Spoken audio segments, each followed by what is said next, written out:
আসসালামু আলাইকুম, সবাই কেমন আছেন? আজকে চলে আসলাম নতুন একটা ব্লগ নিয়ে, দৈনন্দিন ব্লগ। তো আজকে আপু রান্না করব এই যে রুই মাছ দিয়ে ভেন্ডি, তারপর আলু দিয়ে তরকারি। তো সাথেই থাকেন এবং আমার ভিডিওগুলো ভালো লেগে থাকলে সবাই একটা করে লাইক, চ্যানেলটি সাবস্ক্রাইব করে দিবেন, ভিডিওটি সবাই শেয়ার করে দিবেন, সবাই সাথেই থাকুন। তো আমি এখানে একটা লোহার কড়াই বসিয়ে দিয়েছি আপুরা। এখন চুলা জ্বালিয়ে দিলাম, এখানে মাছগুলোকে ভেজে নেব। তো মাছগুলোকে ভেজে নিব।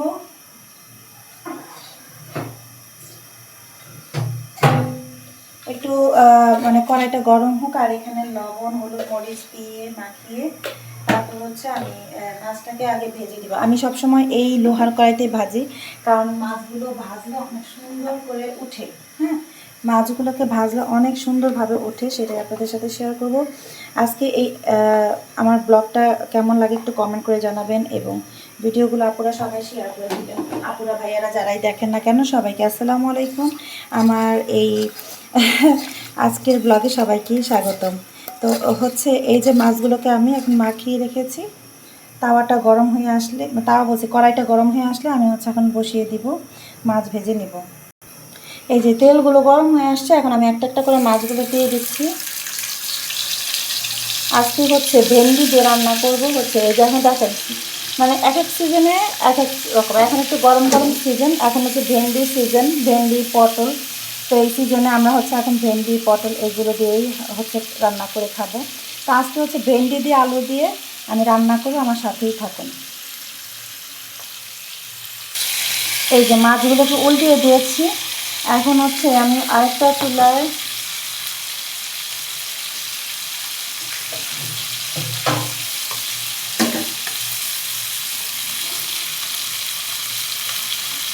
তো মাছগুলো হওয়ার জন্য অন্য চুলা আমি একটু ধরিয়ে দিই, আর এটাকে এই চুলা দিয়ে দিই। কড়াইটা গরম হয়ে আসলে তেল দিয়ে দিব।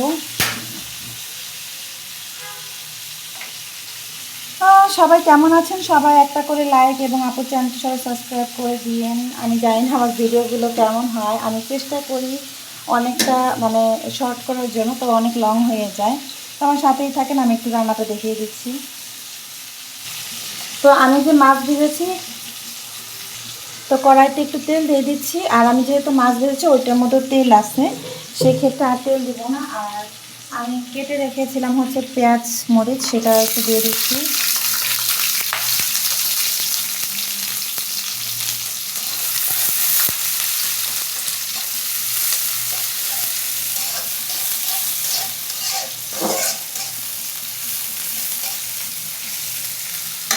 আজকে ব্লগটা অনেক ছোটো হবে, সাথেই থাকবেন।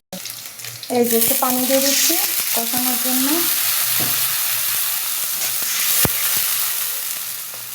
এই যে একটু আদা রসুন,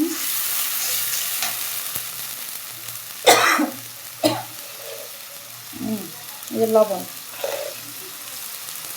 পরিমাণ মতো লবণ দিয়ে দিলাম। তারপর এই যে হলুদ দিয়ে দিচ্ছি,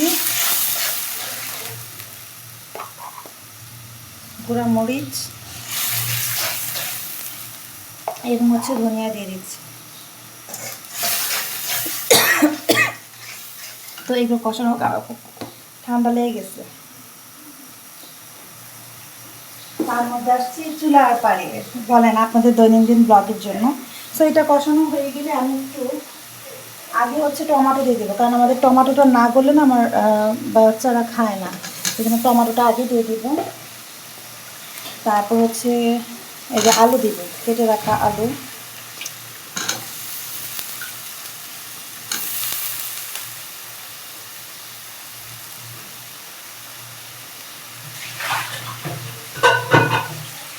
তো এগুলো একটু মেখে এই যে নাড়াচাড়া করেই তারপর দিয়ে দিব এই যে ভেন্ডি। আপনারা কী বলেন? ঢ্যাঁড়স। ঢ্যাঁড়স আর ভেন্ডি একই জিনিস। তো যাই হোক, এটা কষানো হওয়ার জন্য একটু ঢেকে রাখবো আমি। তারপরে পুরোটা দেখাচ্ছি। তারপরে এটা হয়ে গেলে একটু পানি দিয়ে দেবো আমরা। হ্যাঁ, তো সাথেই থাকেন। তারপরে এটা একটু ঢেকে দিচ্ছি।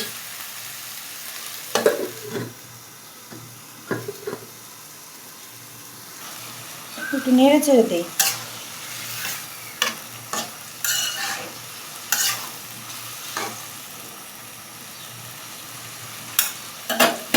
সবাই কেমন লাগলো কমেন্ট করে জানাবেন। অবশ্যই আমার চ্যানেলটি সাবস্ক্রাইব করে দিবেন ভালো লেগে থাকলে।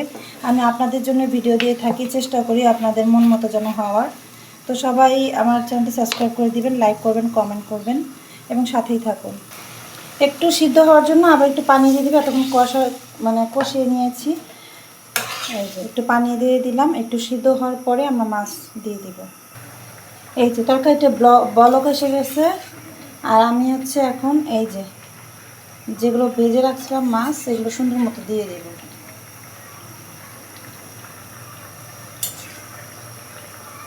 অবশ্যই সবাই কমেন্ট করে জানাবেন তরকারিটা কেমন হলো, আর এভাবে কারা কারা রান্না করে খান অবশ্যই বলবেন। চেষ্টা করেছি, কিন্তু আমার এই তরকারিটা খুবই টেস্টি হয়।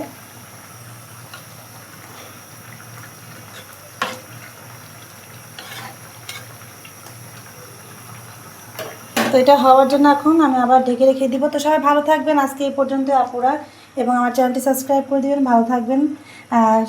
সবাইকে আসসালামু আলাইকুম।